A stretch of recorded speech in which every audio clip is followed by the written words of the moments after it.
Hey, everybody, welcome into the shed. Today I've got Joe Cortright. He is an economist, a co founder of No More Freeways, and the publisher and author behind City Observatory. Joe, thanks so much for coming in today. Good to Great see to be you. here. Yeah, good to see you. Of course, we're here to talk about the big news, which is a big number. For folks that haven't heard, is of course this new cost estimate for the Interstate Bridge Replacement Project. It used to be called the Columbia River Crossing, reinvented and sort of reimagined, but not really, as this another huge mega project. It's really 5 miles of freeway expansion, not just the bridge like the name says, but a huge new cost estimate that is higher than a lot of people thought. I want to get all into that, but if you could just first lay out for folks, what is that new number and how did you go about finding it? But for the past 3 years, since 2022, the Interstate Bridge Project's told us that the maximum cost of the project would be $7.5 billion.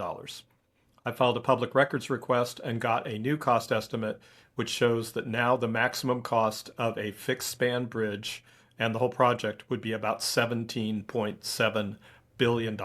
So $10 billion more than their previous estimate.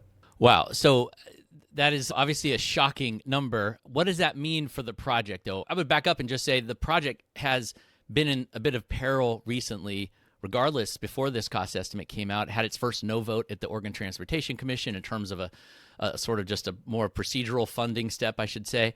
But what does it really mean? Is this something that you feel lawmakers are going to be looking at and, nail in the coffin kind of thing, or what's been the response that you've heard so far? Well, it looks to me like they just don't have the money. I mean, according to their own estimates, they have somewhere between $3 and $7 billion set up for the project between the state's toll revenue and expected federal grants. And I should say the expected federal grants could easily go away. If they don't start construction by September 30 of this year, the Trump administration could cancel the grants, which is something basically it already did on the Rose Quarter project. And so, it's the gap that they face now is somewhere between $5 and $14 billion. And this is coming at a time when we all know that the legislature failed to pass a transportation package in the regular session. The Band-Aid bill that they passed in a special session, even the governor now says that we're going to rescind. And so the agency is going to be laying people off and is in financial crisis. I have no idea, nor do I think they, of how they're going to come up with $5 to $14 billion here. And it goes even beyond the cost estimate in terms of what you were able to dig up in your information and what was reported out by Nigel Jaquist in the Willamette Week yesterday. This idea that project officials, even up to like the administrator level, so the top project officials, not being forthright with lawmakers about this. Again, folks should know it's a bi-state project, so we're dealing with not just Oregon Department of Transportation, but also WashDOT. But they actually hid this number. It sounds like lawmakers are not too happy about that. Can you tell us a bit about that dynamic? Sure, and let me just give you some chronology here. 2 years ago, in January of 2024, Oregon Public Broadcasting got the project's director, Greg Johnson, on the record to say, hey, we're working on a new cost estimate because the cost is going up. And every 6 months or so, they said, well, we'll have a new estimate real soon. We'll have a new estimate real soon. And so they've delayed for 2 years putting out a new cost estimate when they knew full well that it was going to go up a lot. And in September and December, there were 2 meetings of the joint Oregon-Washington Legislative Oversight Committee, where legislators said, tell us how much it'll cost. And in both of those meetings, they declined to provide it. The IBR people did. And they had this estimate in their hands at that time. The estimate was done on August 15th, a month before the September meeting, 4 months before the December meeting. And so they purposely kept from the legislature the information about the cost overruns on this project. Now, Carly Francis, I should say the new project administrator, because the previous one just left a couple months ago. Isn't that convenient? Somebody who was there for years. And it was, to me, a bit of a surprise that he took off before, the ship landed, so to speak, but now maybe less of a surprise given that he probably knew this cost estimate was there. So Carly Francis was saying that, look, this is part of the process is we're not quite to a full cost estimate yet. These are just draft numbers. We're still kind of tweaking it. You dispute that though, right? Yeah, absolutely. So, and I'm happy to point people to the actual document so they can look. They're about 100 pages of narrative. There are about 26 different construction packages that they've costed out at a very high level of detail. This is a process that's been going on for months. And to be clear, this is a range, and the range runs from 12.25 billion to 17.7 billion. And then their best guess is it's about 14.6. And to be sure, that 14.6 number, it could be 14.2, it could be 15. So what they're saying is we don't have a quote unquote final number. And yeah, that's true, but we definitely know that it's in the 12.2 to 17.7 range, when previously it was in the 5 to 7.5 billion range. So arguing about the exact number is just an utter diversion from the fact that the cost of this is more than doubled. And I think a fair amount of folks watching this know that the cost of these projects is just going up. Inflation, cost of materials, the bids that contractors are giving are super high. But there's something else that you uncovered that I think is almost more disturbing about the fact that this is a massive cost overrun of a huge freeway expansion project in 2025, which is insane on its face.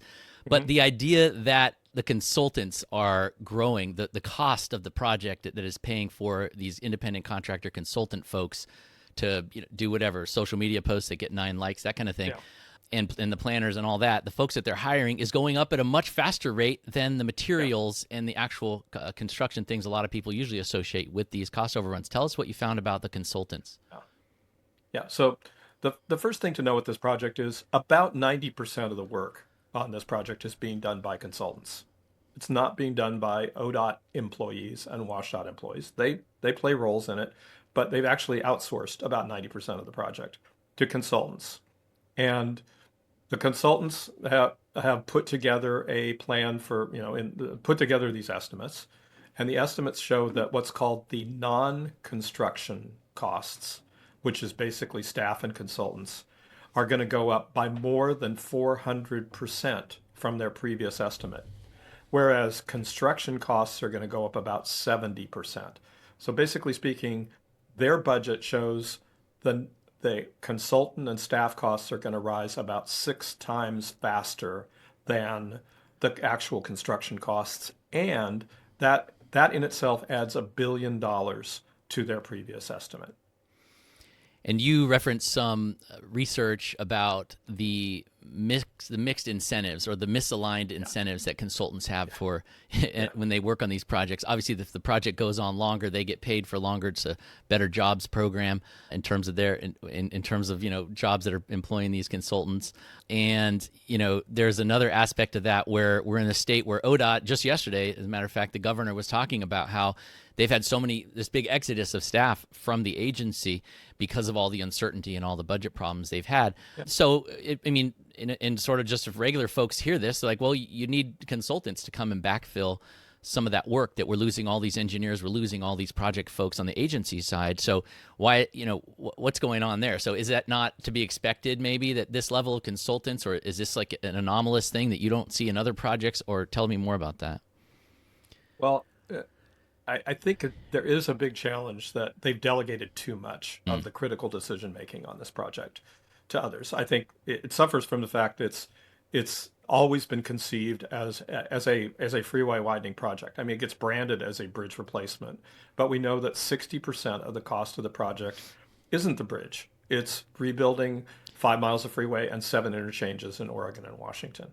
And to your point, the consultants' interests are very much misaligned with those of the public. Consultants have billed between the Columbia River crossing a decade and a half ago, and this project close to $500 million already on this project. So it's been a very lucrative kind of full employment act for consultants, and they've done very well whether this project ever gets built. And I heard Jana Jarvis, who's a big trucking advocate and lobbyist, works for I think she's the current president. She's on all the boards for the freight folks, including the Oregon Trucking Association, at a Portland Freight Committee meeting this morning. They were talking about the new estimate. It came up, as you can imagine. She said, quote, I thought that her rationale for why the cost estimate went up was telling and interesting. She said, quote, the longer we take to build something, the more expensive it gets, and we keep building more process into everything, so it takes longer and longer. To me, it sounds like she's not really acknowledging some of these mismanagement issues and just thinking it's a process issue. I don't know. Yeah. That's, I mean, there's a kernel of truth to that claim, but it's baloney. I mean, their estimates always include inflation. They've had three estimates now. They had a 2020 estimate, a 2022 estimate, and now this estimate was done in 2025. Every one of them built in inflation and dealt with the fact that they'd be making these expenditures over a period of years and they expected prices to go up. But the estimates have increased vastly greater than the rate of inflation. So that would be convenient to blame this on inflation and say, oh, we're this helpless victim.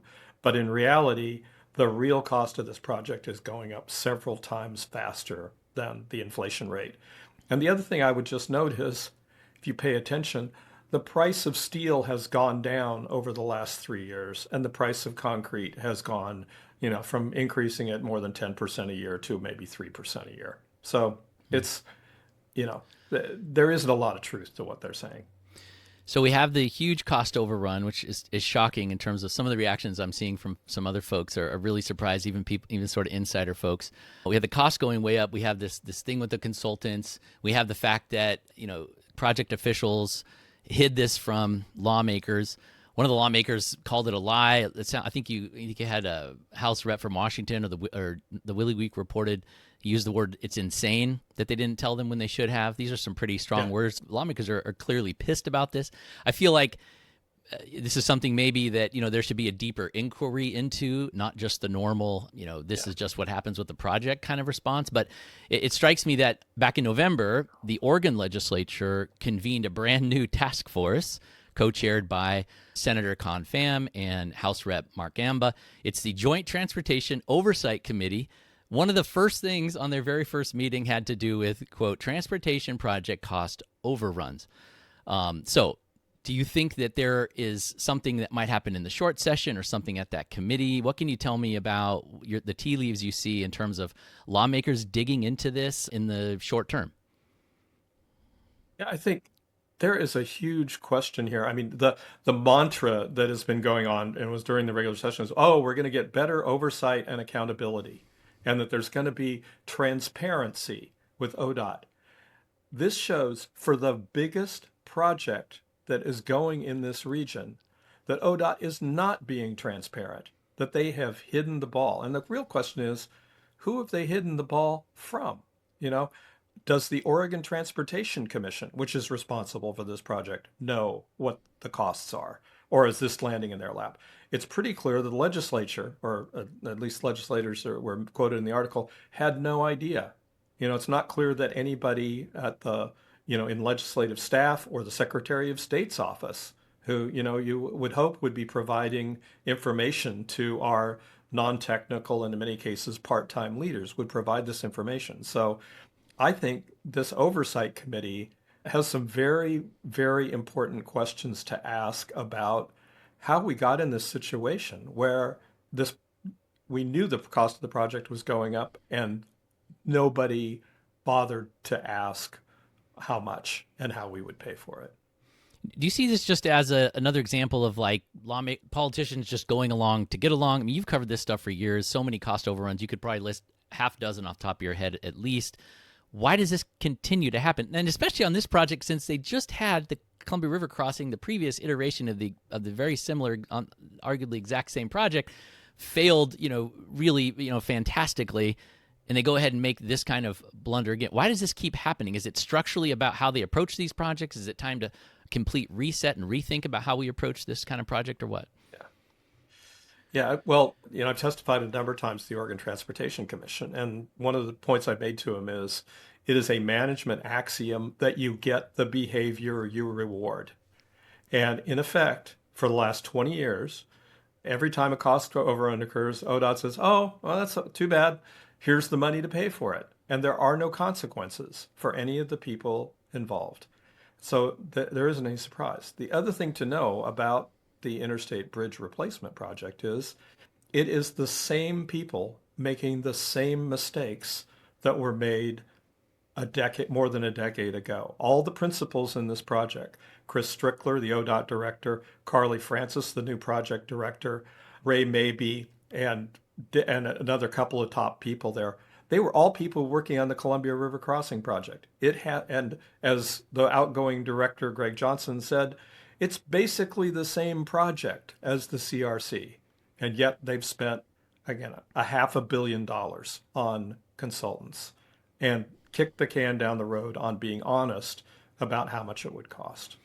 And when it comes to accountability, I mentioned that Greg Johnson, the program administrator, has left. Yep. Also, Chris Strickler, ODOT director, is also on his way out, he hasn't quite left yet, but he's announced imminent Yeah. resignation, whatever. So that's two folks that won't have to sit there and deal with this. Speaking of which, in terms of dealing with this, do you think this opens up the opportunity for, I think there's a real chance there's a pause or obviously some kind of, like you always say, you don't really kill these things. They just become zombies.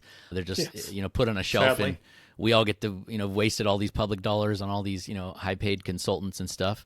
But I got to ask this question because I think a lot of people, I want to know personally, but I know it comes up a lot.